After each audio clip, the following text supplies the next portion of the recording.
5월은 가정의 달이다. 우리가 그렇게 말하지요. 그래서 우리 교회도 5월이 되면 오늘이 어린이 주일이 되고 다음 주일이 어버이 주일이 됩니다. 그리고 5월 셋째 주일은 청년 주일이라 해서 또 청년 주일로 지킵니다. 이렇게 해서 가정의 달을 한 달을 보내게 됩니다. 특별히 오늘 어린이 주일에 나눌 말씀은 시편 139편 말씀입니다. 그 중에도 13절에서 14절 말씀으로 나누는데 이 고백은 다윗의 고백입니다. 다윗의 고백을 가지고 어린이 주일에 말씀을 나누는데 그 제목은 주님의 선물이라고 하는 제목으로 나누려고 합니다. 특별히 다윗에 대한 평가가 사도행전 13장에 나오는데 이 사도행전 13장은 바울이 1차 전도 여행하면서 비시디아 안디옥이라는 곳에 도착했고 그 비시디아 안디옥에서 회당에 들어가서 많은 유대인들과 거기에 모인 사람들을 향하여서 이야기를 하고 말씀을 전하는 중에 복음을 전하는 중에 다윗에 대한 언급이 나옵니다. 사울을 패하시고 다윗을 세우는데 그 다윗이 하나님의 마음에 합한 자였다 이 표현을 해요. 우리 개역 개정판에는 마음에 드는 사람 이렇게 표현이 나오는데 그 다윗이 하나님의 마음에 들었던 사람이고 합한 사람이었다 평가합니다. 그래서 오늘 본문에 있는 이 내용은 다윗이 어떤 삶을 살았는가, 어떤 생각을 가지고 살았는가를 보여주는 내용입니다. 다윗은 나를 하나님이 지으셨다 이 생각을 가지고 있어요. 그리고 또 하나는 그 지으심이 심히 기묘합니다. 이걸 내 영혼이 잘합니다 이 고백이에요. 오늘 어린이 주일날 이 말씀을 가지고 특별히 자녀들 위해서 우리 부모님들이 가져야 될 마음에 대해서 조금 생각해 보려고 합니다. 그러나 제 마음이 무거운 게 있었습니다. 뭐가 무겁냐면 모든 부모든 자녀를 잘 키우고 싶어 합니다. 그리고 잘 키우기 위해서 노력을 합니다. 근데 생각보다 잘 안 돼요. 그래서 많은 부모들이 힘들어 합니다. 오늘 말씀을 통해서 성경이 이렇게 말합니다 라고 말하면 많은 부모님들이 힘들어할 수밖에 없는 상황에 빠질 수가 있습니다.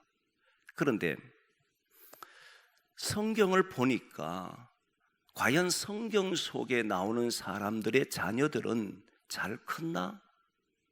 이 생각을 해봤습니다. 근데 생각보다 믿음이 좋다라고 말하는 부모들이 자녀들을 잘 키운 부모가 그렇게 많지가 않습니다. 다윗도 예외가 아니에요.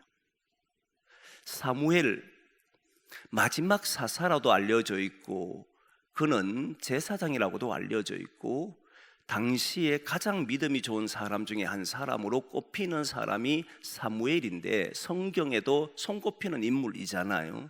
근데 그 사무엘의 두 아들이 하나님 앞에 타락한 행동을 함으로써 결국 이스라엘에 있어서는 안 됐던 왕을 만드는 왕의 제도가 만들어지는 일이 벌어졌던 겁니다.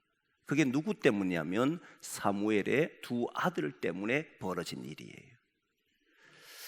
여러분, 다윗은 자녀들이 많았습니다. 그런데 그 자녀들 중에는 왕위 쟁탈전 때문에 동생을 죽이려고 한 사람도 있었고 그리고 자기 누이를 강간한 자도 있었고 그리고 그 자기 누이를 강간하기 때문에 오히려 아들이 그를 죽이는 형제를 죽인 일도 벌어졌고 그리고 아버지의 왕위를 찬탈하는 아들도 있었던 것이 다윗 자녀들입니다. 성경에 보면 이렇게 많은 자녀들이 부모님이 믿음이 너무너무 좋음에도 불구하고 실제로 자녀들을 잘 키운 부모들이 잘 없음을 보게 돼요. 겨우 보면 아브라함의 아들 이삭, 그는 번제물로 드리고 갈 때 순종하는 모습을 보였고 그러나 그 이삭의 아들 보면 에서와 야곱이 서로 형제간의 축복권 때문에 결국 헤어져야 되는 상황이 벌어졌고, 야곱의 또 12아들명 중에는 10명이 자기 동생을 죽이려고 계획을 세웠다가 결국 노예로 팔아버리는 아버지의 가슴에 못을 박는 자녀들이었던 것을 우린 성경을 통해서 봅니다. 그러니까 이렇게 많은 부모들이, 특히 믿음이 좋았던, 성경에서 우리가 볼 때는 저분은 믿음의 사람이라고 할 수 있는 그런 사람들의 자녀도 쉽지 않았다는 걸 보여주는 거예요. 그래서 오늘 어린이 주일이지만 많은 부모님들 앞에서 우리의 자녀들을 어떻게 양육해야 되는가라고 하는 고민을 할 수밖에 없었던 겁니다. 특별히 다윗의 아들이었던 아도니아가 이렇게 이야기를 합니다. 나는 아버지로부터 평생 섭섭한 말을 들은 적이 없다. 이렇게 이야기해요. 나는 아버지로부터 평생 섭섭한 말을 들은 적이 없다. 그러면 아버지가 굉장히 잘했던 것으로 보이잖아요. 그게 아니라 야단을 맞아 본 적이 없다, 이 말이에요. 다윗처럼 뛰어난 사람이, 다윗은 지혜와 명철이 아주 뛰어난 사람입니다. 솔로몬만 지혜 있는 사람이 아니라 다윗은 그 당대의 가장 위대한, 성경 어디에 봐도 다윗만큼 조금 전에 얘기했을 때에 하나님 마음에 합할 정도의 사람이었는데도 불구하고 아들 아도니아가 나는 아버지에게서 섭섭한 말을 들은 적이 없다, 이렇게 말할 정도로 나를 훈계한 적이 없다는 거예요.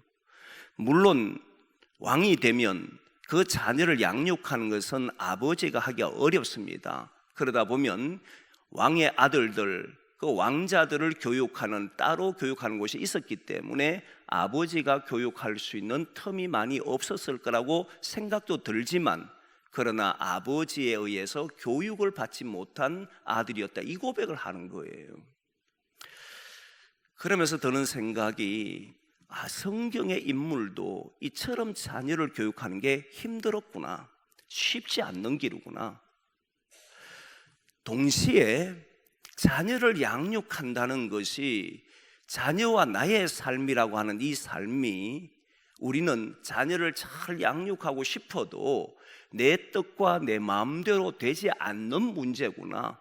결국 하나님 앞에는 내가 서야 되는 것이고 자녀들이 하나님 앞에 스스로 서야 하는 것이구나, 이렇게 된 거예요. 그러나 이렇게만 되면 모든 책임을 그들에게만 돌리게 되는 것이니까 오늘 본문을 통해서는 기본적인, 그냥 성서에서 가지고 있는 사람들이, 믿음의 사람들이 가져야 될 기본적인 자세에 대해서는 말씀을 드리려고 해요. 우리가 어떤 자세를 가지고 살아야 하는가, 사람이 어떤 마음을 가지고 자기 삶을 살아야 하는가라고 하는 부분에 대해서 말씀을 나누려고 하는 겁니다. 오늘 다윗은 그 삶을 분명히 보여줍니다. 그 첫 번째가, 나를 지으신 이는 부모라고 생각하지를 않습니다. 하나님이시다, 이렇게 말을 해요. 나를 지으시니, 나를 모태에서 창조하신 이는 하나님이시란 이 생각을 정확히 가지고 있었던 사람이 다윗입니다. 그럼 부모를 무시했느냐, 그런 차원이 아니라 나란 존재가 내 것이 아니다라고 하는 믿음을 가지고 살아왔다는 거예요. 신앙의 1번이 뭐냐면, 신앙의 출발이 어디에 있느냐면, 우리의 가진 것이 누구 것이냐 했을 때 하나님의 것입니다라는 고백에서 시작합니다. 이게 흔들리면 모든 소유하는 것이 내 것이 돼버려요. 그래서 제일 먼저 소유의 문제를 정리해야 됩니다. 신앙인은 소유의 문제가 명확해야 합니다. 소유는, 우리는 소유를 내 것이라고 생각하는 순간에 권리를 주장하게 되어 있습니다. 내 인생, 내 삶, 내 것, 자녀도 내 자녀. 그러다 보면 우리가 원하는 방식이 아니라, 우리의 생각 봤을 때 주님이 원하는 방식이 아니라 내 마음대로 뭔가를 하려고 하는 거예요. 내 것이란 말이 얼마나 무서운지를 모릅니다. 저도 어렸을 때 부모님에게 잔소리를 듣거나 뭔가 야단을 맞으면 내 인생입니다, 간섭하지 마십시오. 이렇게 말한 적이 많았어요. 왜 내 인생에 간섭하냐고. 내 인생인데. 이런 말을 스스럼없이 할 때를 보면 놀랍게도 나의 인생이 자기 것인 줄, 내 소유인 줄을 착각하고 살아가더라는 거예요. 근데 다윗은 나의 소유는 하나님의 것입니다. 자기에게는 권리가 없다는 거예요. 자녀에 대한 부모의 마음이 가장 우선하는 마음이 이게 필요합니다. 그런데 자녀가 쉽게 이런 마음, 자녀에 향한 마음이 이렇게 쉽게 되지를 않습니다. 자녀를 낳고 너무너무 사랑하는 마음이 있다 보니까 거기에 대한 책임을 져야 되고, 책임을 지는 강한 마음이 있다 보면 어느 순간에 자기도 모르는 사이에 내 소유라고 말하는 분은 없어요. 내 것이라고 말한 사람이 없어요. 그런데 은연중에 자기 마음속에는 내가 마음대로 해도 되는 것처럼, 내가 화가 났을 때는 내 모습대로, 내 생각대로 되지 않았을 때는 내가 말을 해도 되는 것처럼 생각합니다. 그 깊은 밑바닥 속에는 놀랍게도 내 것이라고 하는 생각이 너무 강하다는 거예요. 드러내놓고 전 내 거야, 내 마음대로 할 거야 라고 하는 부모는 없습니다. 그러나 알게 모르게 어느 순간에 이 책임감과 이 사랑 때문에 자기 것이라고 하는 이 소유 욕구로 인해서 권리를 행사하는데 내 마음대로 해도 되는 것처럼, 손찌검을 해도, 야단을 쳐도, 화를 내도, 그 인격을 손상하게 해도 그건 되는 것처럼 가슴 아파하면서도 그것이 잘 클 수 있도록 하기 위해서는 그래야 되는 것처럼 말하기도 하더라는 거예요. 깊은 밑바닥 속에 내 것이라고 하는 그런 마음이 자리 잡고 있더라는 거예요.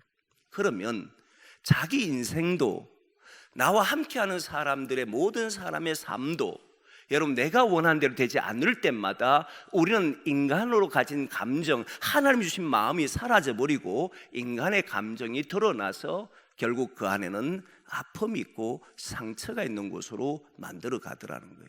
근데 이 싸움을 계속 해야 돼요. 우리의 마지막 순간까지도. 여러분, 여기에 자유로울 사람은 없잖아요. 자녀라고 하는 것은 나중에 어른이 되고 연세가 드셔도 자녀는 자녀잖아요.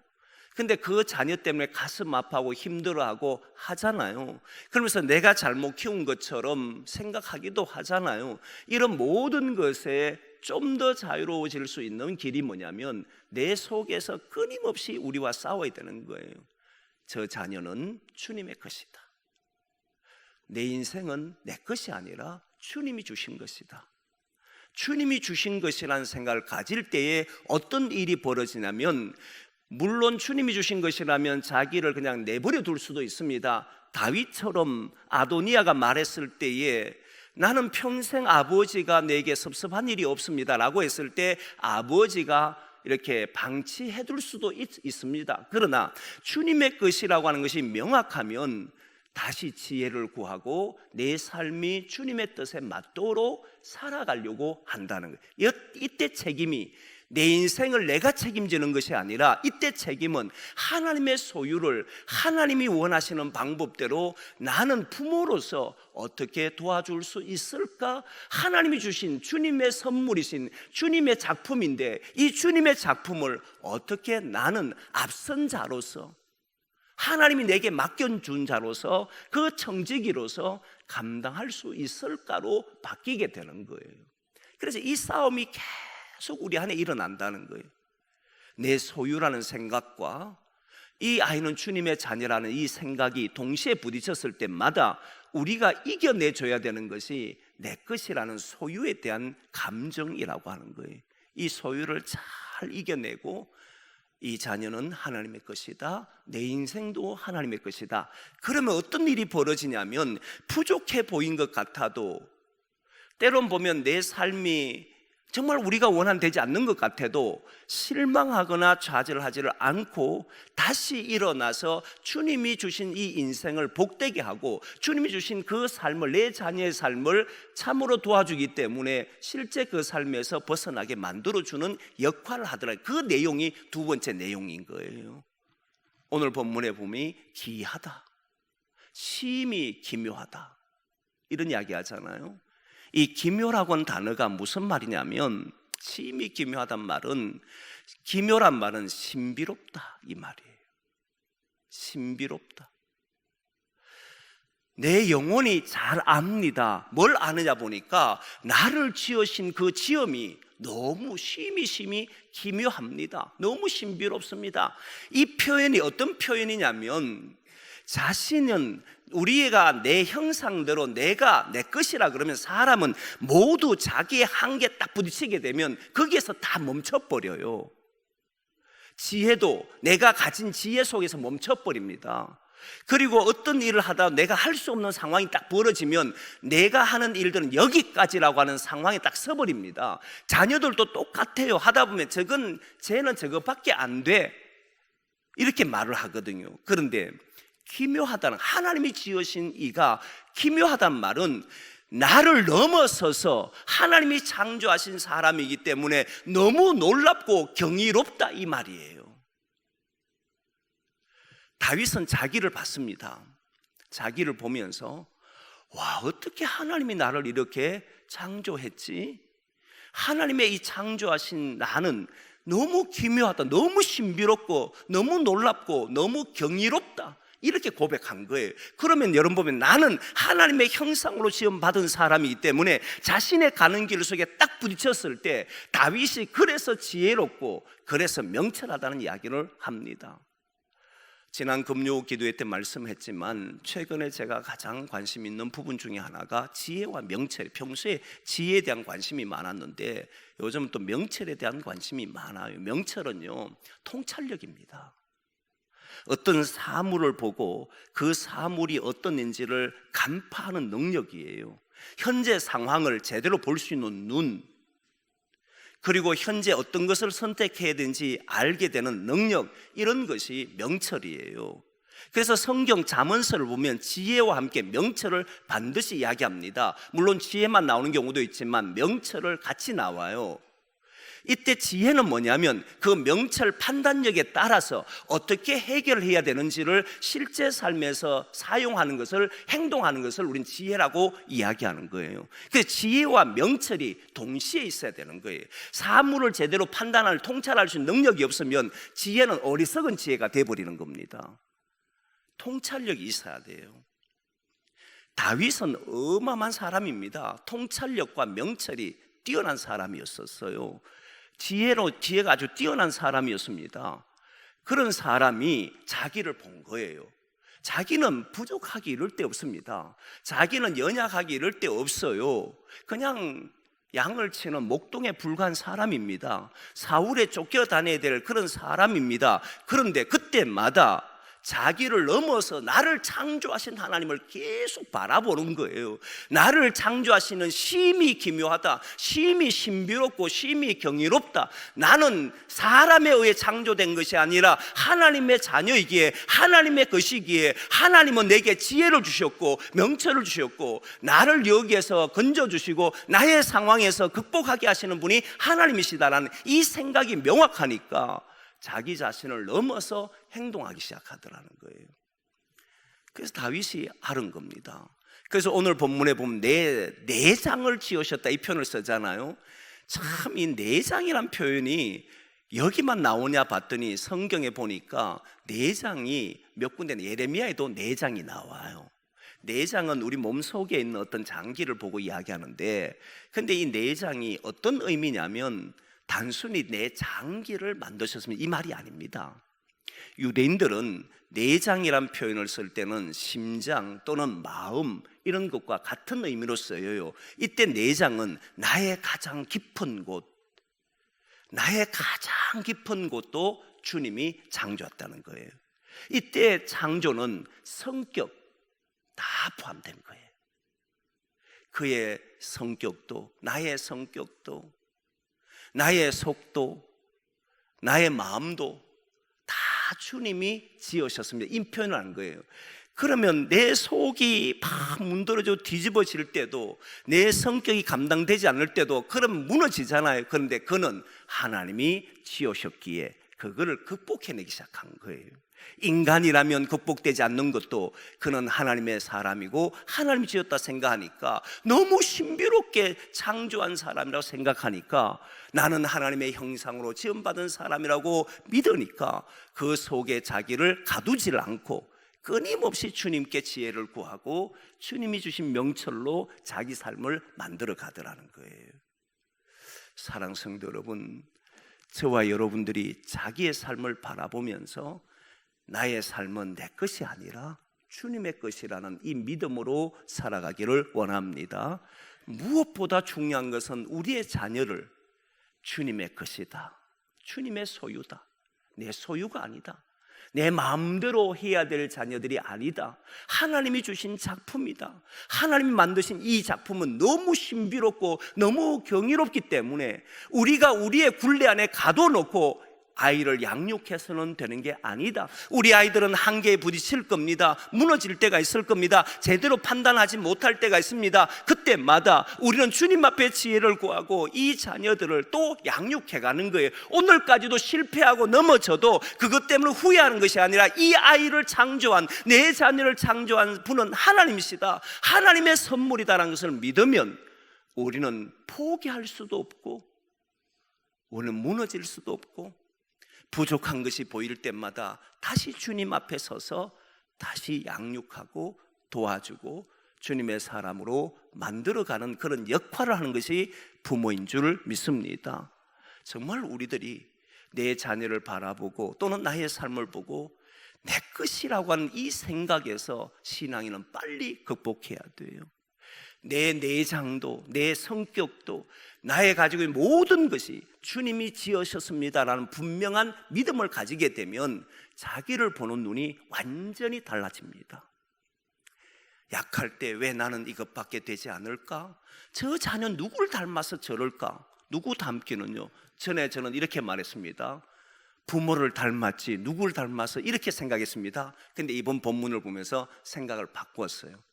누구를 닮았느냐? 주님 닮은 거예요. 그렇잖아요. 나의 자녀가 내 것이 아니라는 순간에 깨달은 것이 바로 그거예요. 이 자녀는 주님 닮았다.